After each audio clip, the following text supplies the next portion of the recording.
Segitiga Bermuda. Saat ini pesawat besar sering melintasi segitiga Bermuda dan tidak ada yang menghilang. Kita pun bisa melacak penerbangan di area tersebut langsung secara daring.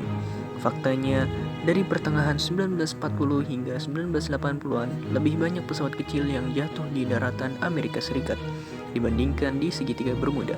Namun, karena mereka jatuh di daratan dan puing-puing pesawat bisa ditemukan, maka tidak dianggap misterius.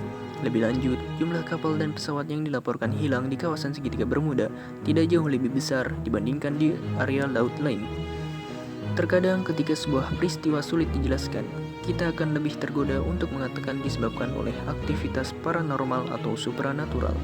Tapi, jika 1000 pesawat terbang melalui segitiga Bermuda, dan kita bisa menjelaskan apa yang terjadi pada 990 pesawat, apakah 10 yang lain harus kita sebut sebagai kasus supranatural? Tidak. Hal yang dapat kita katakan adalah kita tidak mengetahui secara pasti apa yang terjadi dan kita harus mencoba untuk mempelajarinya lebih lanjut. Kadang ketika kita belajar lebih lagi, misteri tersebut akan terungkap. Harian The New York Times mencatat ada 50 kapal, 20 pesawat, dan lebih dari 1000 orang lenyap di segitiga Bermuda dalam 500 tahun terakhir. Dilansir dari laman Russia Today, Jumat 10 Agustus 2018. Kini para peneliti dari Universitas Southampton mengatakan kapal-kapal itu terhisap ke dalam lautan oleh gelombang dahsyat setinggi lebih dari 30 meter. Penjelasan ini diungkap dalam sebuah tayangan dokumenter di Channel 5 tentang misteri segitiga Bermuda. Ada badai menuju utara dan selatan yang kemudian bertemu. Kami mengukur ketinggian gelombang ombak bisa mencapai 30 meter. Makin besar kapal, maka kerusakan akan makin parah, kata Dr. Simon Boxall, ahli kelautan yang memimpin penyelidikan ini kepada The Sun.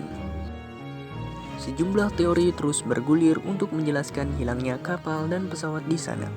Akan tetapi, para ilmuwan akhirnya berkesimpulan gelombang tinggi dan dahsyat sebagai penyebab ketika ombak setinggi 18,5 meter tercatat dari laut utara melalui citra satelit pada 1995.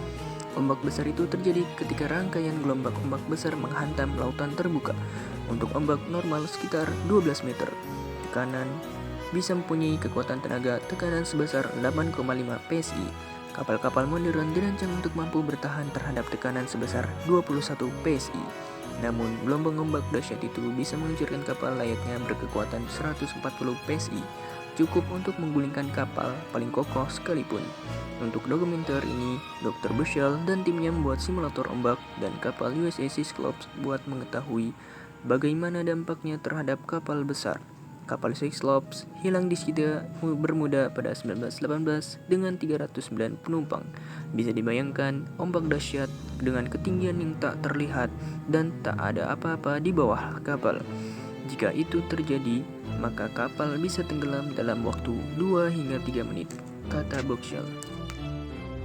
Terima kasih telah menonton video kami. Jangan lupa klik subscribe, like, komen, dan share video kami.